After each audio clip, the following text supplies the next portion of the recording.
Assalamualaikum warahmatullahi wabarakatuh. Waalaikumsalam warahmatullahi wabarakatuh. Selamat siang semuanya. Siang. Sebelum mulai, saya akan membawakan sebuah pantun. Bunga belum. Bunga mawar berwarna merah. Burung nuri di atas galah. Sebelum mulai presentasi sejarah, baik kita buka dengan mengucap basmalah. Bismillahirrahmanirrahim. Nah, baik. Jadi berdirinya saya di sini, kami kelompok 2 akan menampilkan presentasi materi kami. Namun karena satu dan lain hal, kami hanya akan mempresentasikan 4 materi. Nah, sebelum kami masuk ke pembahasan materi, izinkan kami untuk memperkenalkan diri. Saya Aulia Nur Askia Putri selaku moderator yang akan membawakan presentasi pada hari ini. Selanjutnya, rekan-rekan pembicara saya mulai dari materi yang pertama yang akan dibawakan oleh saya Zahra Aprilia yang akan membawakan materi tentang Pers dan Sastra Pembawa Kemajuan di Indonesia. Halo Zahra. Hai. Untuk materi yang kedua, saya Syafira akan membawakan materi krisis ekonomi global pada Perang Dunia Kedua. Hai Syafira. Lanjut untuk materi yang ketiga, Perang Dunia Kedua yang akan dibawakan oleh Hai, saya Sarah Laura Ersa Azara dan saya Monika Aulerzia selaku pembawa materi Perang Dunia Kedua. Halo Sheila. Halo Monika. Lanjut ke materi yang terakhir yang akan kami bawakan pada hari ini. Saya Hikmal Yusuf sebagai pembawa materi kisah wabah penyakit di Nusantara. Nah, baik, terakhir yaitu notulen kita. Saya Alia Tifa sebagai notulen. Hai Alia. Nah, langsung saja masuk kepada materi kami yang pertama, yaitu Pers dan Sastra Pembawa Kemajuan yang akan dibawakan oleh rekan saya Zahra Aprilia. Pers dan Sastra Pembawa Kemajuan. Sebelumnya, saya akan menjelaskan bahwa Pers dan Sastra merupakan 2 bidang yang saling terkait dan memiliki peran penting dalam memajukan bangsa Indonesia. Pers merupakan sarana informasi, sarana komunikasi yang menyampaikan informasi, sedangkan sastra merupakan karya tulis yang dapat menyampaikan ide maupun gagasan. Pada zaman dahulu terdapat stigma yang mengatakan bahwa kaum perempuan tertinggal daripada kaum pria. Tetapi pada awal abad ke-20, stigma tersebut dapat dipatahkan karena adanya surat kabar yang bernama Sunting Melaju. Sunting Melaju diterbitkan oleh perempuan bernama Rohana Kudus sebagai direktur sekaligus wartawati perempuan pertama di Indonesia. Namun sebelum adanya Sunting Melaju, pada tahun 1908, terdapat surat kabar yang bernama Putri Hindia yang diterbitkan oleh Tirto Adisurjo. Siapakah itu Tirto Adisurjo? Nah, Tirto Adisurjo merupakan orang pribumi pertama yang menjadikan surat kabar sebagai media untuk menyampaikan pendapat umum dan juga ide nasionalisme kebangsaan. Selain itu, Tirto Adisurjo juga merupakan orang pribumi pertama yang memiliki kesadaran bahwa pers merupakan sarana yang penting dalam mengatasi permasalahan politik dan juga masyarakat sosial. Di tahun 1906, Tirto Adisurjo membentuk sebuah organisasi yang bernama Sarekat Prijaji, yang dimana tujuannya yaitu adalah memberikan beasiswa atau pendidikan gratis bagi masyarakat yang kurang mampu, yaitu untuk memajukan masyarakat secara umum. Selanjutnya di tahun 1907, tepatnya di Bandung, Tirto Adisurjo menggagaskan sebuah surat kabar yang bernama Medan Prijaji yang diklaim sebagai pers pertama yang ada di Indonesia. Melalui surat kabar tersebut, Tirto Adisurjo menginginkan bahwa bangsa Indonesia dapat maju dan juga sadar akan ketertinggalannya dari bangsa lain.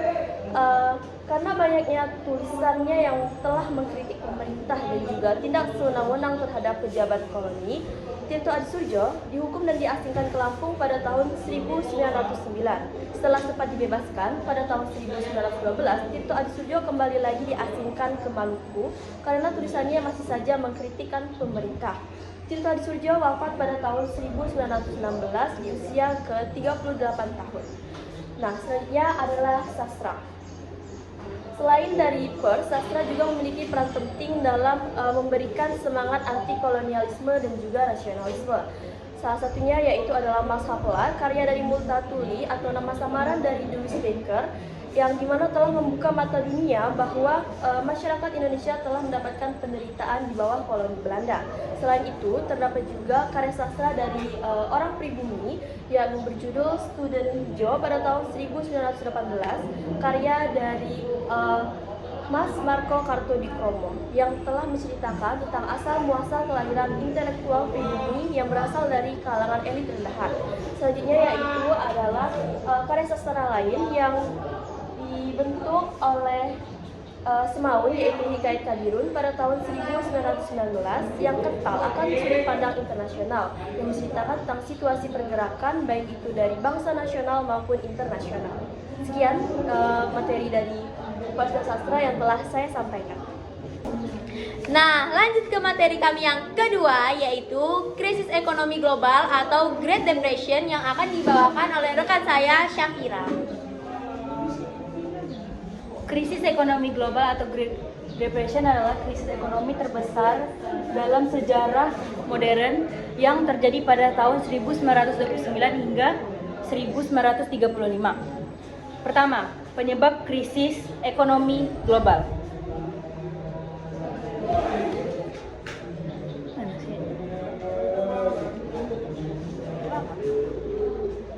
Pertama, krisis perbankan di Amerika Serikat 1929. Banyak nasabah menarik simpanan mereka secara serentak, menyebabkan bank-bank kekurangan likuiditas. Akibatnya, bank-bank mengalami kebangkrutan dan pasar saham Amerika Serikat mengalami penurunan secara drastis. 2. Keterkaitan kegiatan ekonomi global.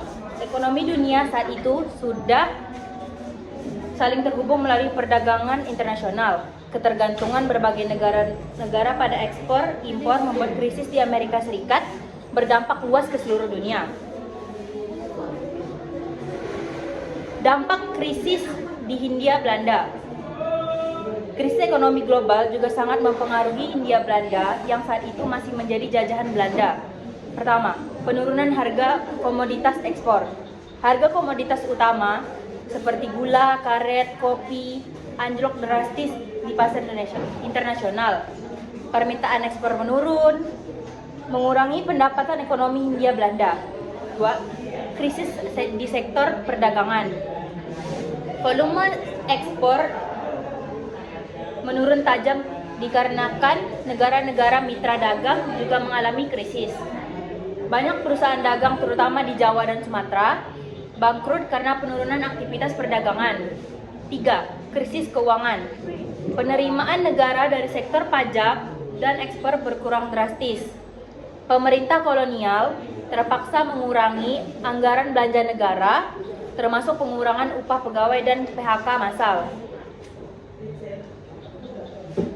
Akibat krisis ekonomi di masyarakat Hindia Belanda, tingkat pengangguran meningkat karena banyaknya perusahaan yang gulung tikar.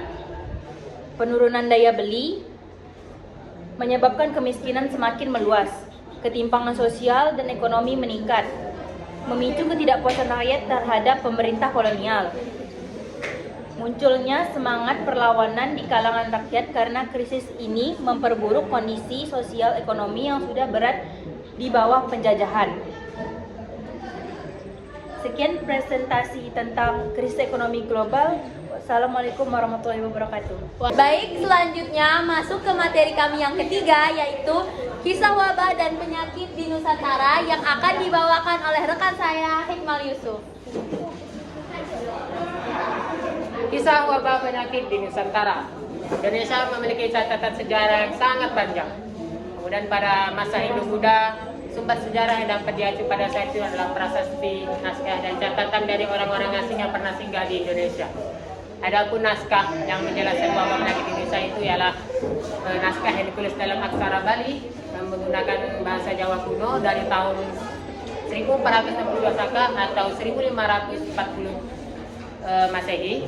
yang mengisahkan wabah penyakit yang pernah melanda di Indonesia. Wabah penyakit tersebut dikaitkan dengan kutukan dan magis, dan naskah tersebut ialah naskah Calon Arab. Kemudian kisah wabah penyakit ini pun tak luput ditulis oleh para penjelajah dalam perjalanannya. Kisah-kisah tersebut diringkas oleh para sejarawan untuk menjelaskan wabah penyakit di berbagai daerah. Salah satunya adalah Anthony Read yang menjelaskan penyakit yang pernah melanda di Asia Tenggara. Kemudian ada pun penyakit-penyakit yang pernah melanda di Indonesia, yakni pada tahun 1622 sampai 1623 Indonesia pernah dilanda wabah penyakit dada yang menyerang di daerah Banten dan di Jawa Tengah. Di Banten itu penyakit ini menghabiskan 1/3 nyawa penduduk Banten dan 2/3 nyawa penduduk Jawa Tengah. Kemudian pada tahun 1636 di Makassar juga pernah dilanda penyakit epidemi yang menurut catatan itu berlangsung selama 40 hari dan menghabiskan nyawa 60.000 jiwa. Kemudian pada tahun 1643 sampai 1644 di Jawa juga dilanda penyakit yang disebutkan beratus-ratus setiap orang meninggal setiap harinya. Dan pada tahun 1657 di Maluku juga pernah terjadi wabah penyakit bukan wabah penyakit, yaitu berupa epidemi demam gila dan keras. Kemudian pada tahun 1965 juga di Maluku, di Sumatera, Jawa, Bali, dan di Makassar juga di tempat di sana wabah penyakit dan banyak memakan korban. Namun berdasarkan catatan dari penjelajah disebutkan bahwa korban terbesar itu ada di Jawa dan di Makassar. Kemudian balik lagi ke tahun 1625 sampai 1630.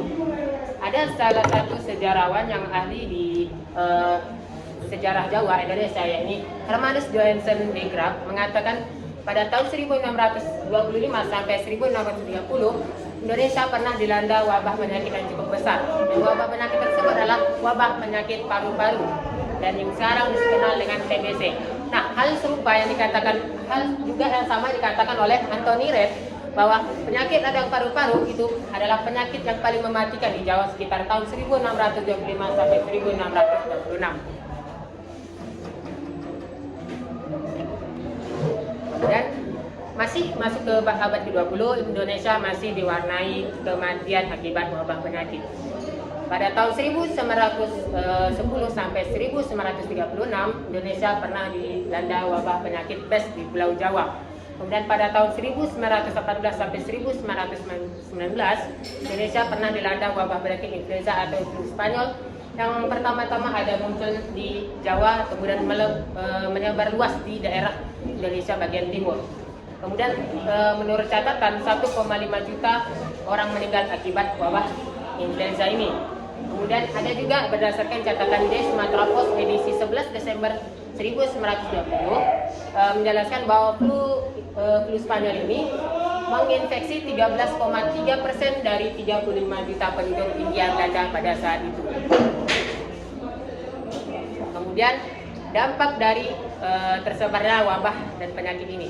Nah, dampak yang paling mengena dari wabah penyakit ini itu ada di sektor pertanian dan perekonomian. Sekian penjelasan dari saya mengenai kisah wabah penyakit di Nusantara. Baik, masuk ke materi kami yang keempat, yaitu Perang Dunia Kedua yang akan dibawakan oleh rekan saya, Monica Aurelia dan Syera Laura Ersa Azahra. Baik, Perang Dunia Kedua. Perang Dunia Kedua adalah perang global terbesar dan paling mematikan dalam sejarah, yang di dalamnya sedikitnya ada 50 negara yang bertarung. Cakupan perang ini juga menjangkau ke hampir seluruh dunia, sehingga banyak sekali wilayah-wilayah yang mengalami kehancuran, dan ada sekitar 60-70 juta jiwa yang meninggal akibat perang ini.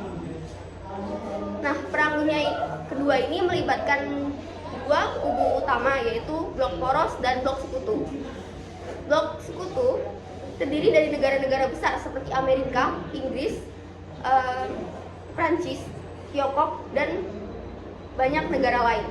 Sedangkan blok poros yaitu Jerman, Italia, Jepang, dan lain-lain. Lanjut. Penyebab Perang Dunia Kedua. Perang Dunia Kedua disebabkan oleh dua faktor, yaitu faktor umum dan faktor khusus. Faktor umumnya, negara-negara maju saling berkompetisi satu sama lain untuk memperkuat pangkalan militer dan persenjataan mereka. Lalu adanya politik aliansi yang menyebabkan lahirnya dua blok besar. Lalu yang terakhir, kegagalan Liga Bangsa-Bangsa dalam menciptakan perdamaian dunia. Selanjutnya adalah faktor khusus. Pada 1 September 1939, Jerman melakukan penyerangan ke kota Danzig, Polandia, yang dilakukan oleh pasukan Nazi di bawah kepemimpinan Adolf Hitler. Pada 3 September 1939, negara-negara pendukung LBB, terutama Inggris dan Prancis, mengumumkan perang kepada Jerman dan aliansi-aliansinya. Pada 7 Desember 1941, Jepang menyerang pangkalan armada Angkatan Laut milik Amerika Serikat yang berada di Pearl Harbor, Hawaii.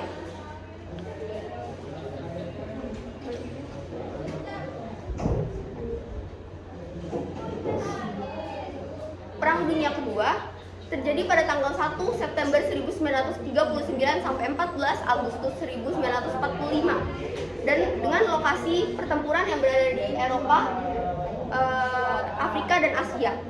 Kejadian ini tidak lepas dari ekspansi militer yang dilakukan oleh Jerman yang menandai awal dari Perang Dunia Kedua, yaitu pada 1 September 1939 Jerman melakukan invasi ke Polandia. 2 hari kemudian Inggris dan Prancis menyatakan perang terhadap Jerman dan memberi bantuan kepada Polandia. Namun berkat taktik Blitzkrieg atau serangan kilat, Jerman berhasil memaksa Polandia untuk menyerah pada 6 Oktober 1939. Setelah itu, Jerman melanjutkan invasi dan berhasil menaklukkan Denmark pada 9 April 1940 dan Norwegia pada 30 April 1940. Setelah berhasil menguasai Norwegia, Jerman melanjutkan invasi mereka pada 10 Mei 1940 ke Belanda, Belgia, dan Luxembourg. Setelah penyerangan tadi, Jerman menyerang Prancis dan menghasilkan pertempuran sengit di Verdun pada 15 Juni 1940. Pasca menguasai Inggris, Jerman melanjutkan serangan. Pasca menguasai Prancis, Jerman melanjutkan serangan ke Inggris. Kemudian untuk menahan invasi Jerman, pada 2 September 1940, Inggris menandatangani kerjasama pertahanan dengan Amerika. Sementara untuk memperkuat pasukannya, Jerman juga mengadakan kerjasama dengan Italia dan Jepang pada bulan yang sama. Dengan situasi peperangan yang berlangsung lama, Jerman tentu memerlukan sumber daya untuk mendukung keberlanjutan invasi mereka. Karena itu, meski pernah menandatangani perjanjian non-agresi dengan Uni Soviet, Jerman akhirnya memutuskan untuk menyerang Uni Soviet demi mendapatkan sumber daya yang terdapat di pegunungan Kaukasus. Dengan lebih dari 3 juta pasukan, pada 22 Juni 1941, Jerman melakukan operasi Barbarossa, yaitu serangan besar-besaran ke Uni Soviet. Dengan menggunakan taktik Blitzkrieg, Jerman berhasil memukul mundur pasukan Uni Soviet. Menyadari ketangguhan Jerman, Uni Soviet akhirnya menandatangani Protokol Moskow pada 1 Oktober 1941, yaitu kerjasama pertahanan dengan Inggris dan Amerika. Akhirnya, dengan bantuan sekutu dan teknik bumi hangus, Uni Soviet berhasil menahan laju pasukan Jerman.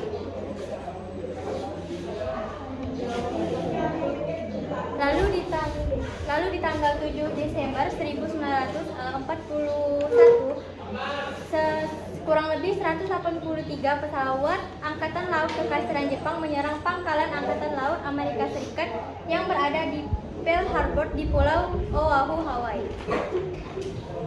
Tepat 1 hari sesudah sudah kejadian itu, yaitu tanggal 8 Desember 1941, Amerika mengadakan kongres untuk menentukan sikap mereka selanjutnya.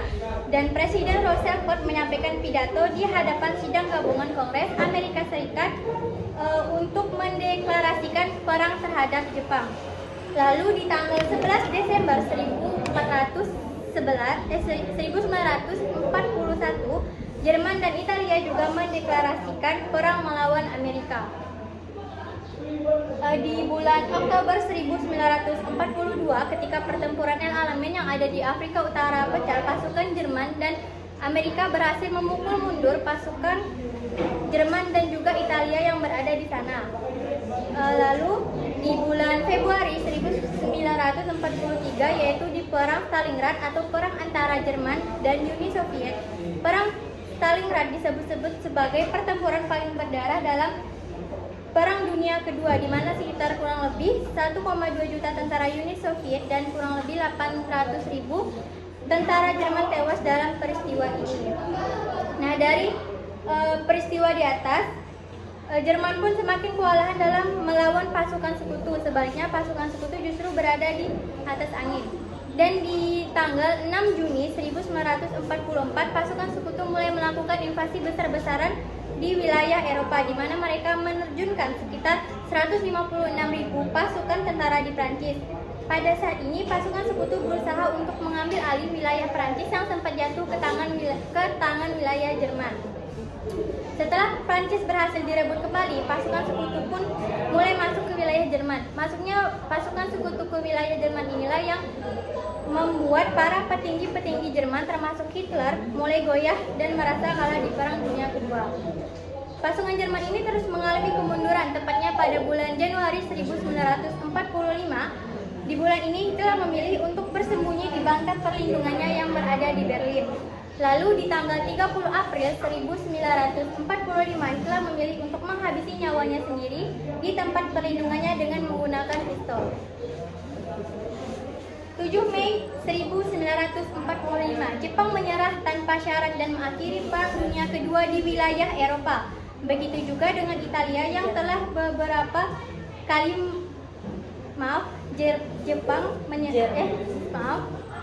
Jerman menyerah tanpa syarat kepada pihak sekutu dan mengakhiri Perang Dunia Kedua di wilayah Eropa. Begitu juga dengan Italia yang telah beberapa kali mengalami kekalahan dan lebih dulu menyerah kepada pihak sekutu di tanggal 8 September 1943. Tetapi belum berarti Perang Dunia Kedua ini selesai, dikarenakan masih ada wilayah Asia yaitu Jepang yang masih terus melakukan perlawanan dan belum ingin menyerah kepada pihak sekutu. Lalu di bulan Agustus 1945, barulah pihak sekutu menyerang balik dengan menjatuhkan bom atom di kota Hiroshima dan Nagasaki, di mana jatuhnya bom ini membuat Jepang pun mengalami kewalahan dan kerusakan yang sangat parah. Lalu di tanggal 19 Agustus 1945, Jepang pun menyerah tanpa syarat kepada pihak sekutu dan benaran mengakhiri dan menyerahnya Jepang ini kepada pihak sekutu tanpa syarat menandakan berakhirnya Perang Dunia Kedua. Terima kasih. Baik, sekian presentasi kami mengenai materi Perang Dunia Kedua. Nah, karena penyampaian materi kelompok kami sudah selesai, kami akan memulai sesi diskusi.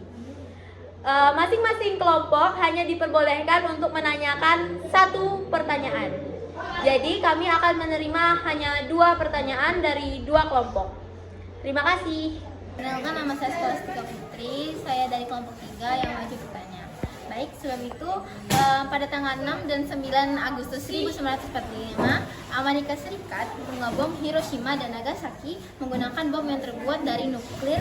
Dalam hal ini, kami ingin bertanya, bagaimana dampak dari penggunaan senjata nuklir ini mempengaruhi pandangan dunia terhadap perang, terutama dari kebijakan PBB setelah Amerika menggunakan nuklir sebagai senjata perang.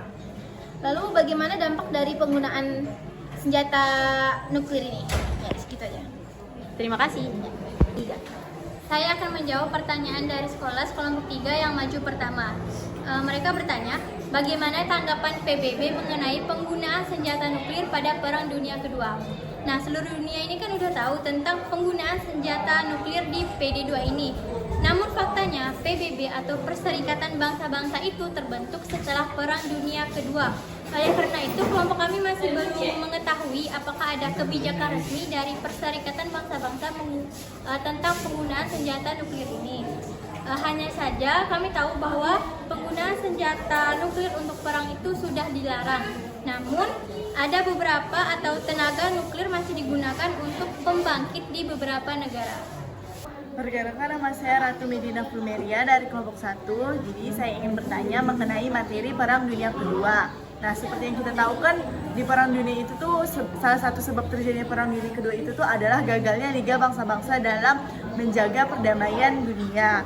Nah, sebenarnya itu apa sih sebabnya dia bisa gagal dalam menjaga perdamaian dunia, sedangkan tujuan dia dibentuk setelah berakhirnya Perang Dunia I itu kan untuk menjaga perdamaian dunia.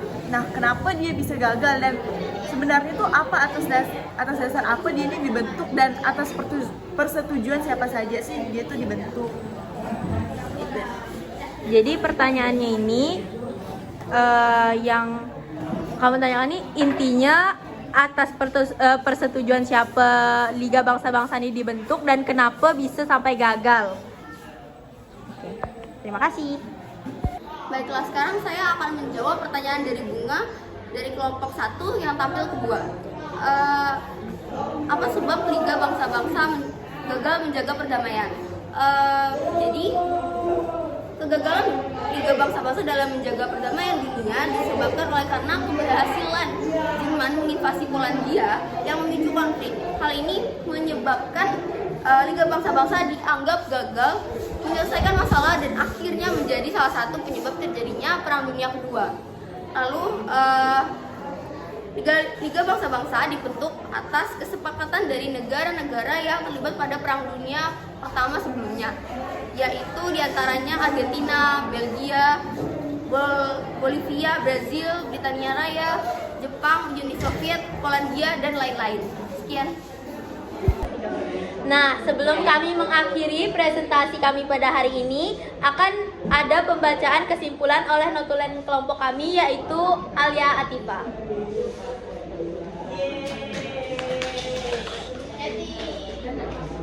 Melalui presentasi kami dapat disimpulkan bahwa Pers dan Sastra memiliki peran penting dalam kemajuan Indonesia, terutama dalam membangun kesadaran nasionalisme dan perjuangan kemerdekaan.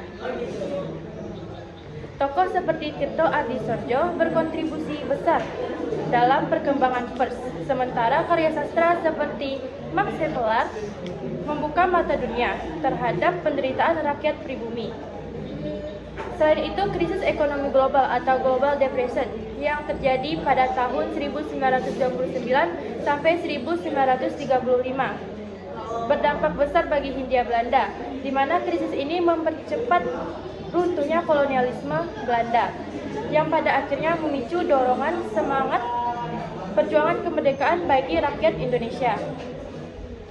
Sejarah juga mencatat berbagai wabah-wabah penyakit seperti tuberkulosis atau TBC dan pes yang melanda Nusantara, yang mempengaruhi kehidupan sosial dan ekonomi masyarakat. Selanjutnya, Perang Dunia II yang menjadi peristiwa global yang mengubah peta kekuasaan dunia.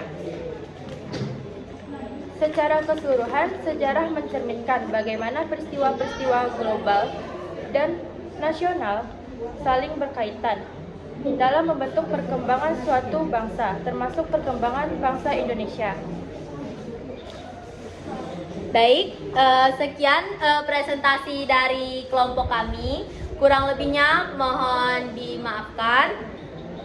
Kami tutup presentasi pada hari ini. Wabillahi taufiq walhidayah. Wassalamualaikum warahmatullahi wabarakatuh.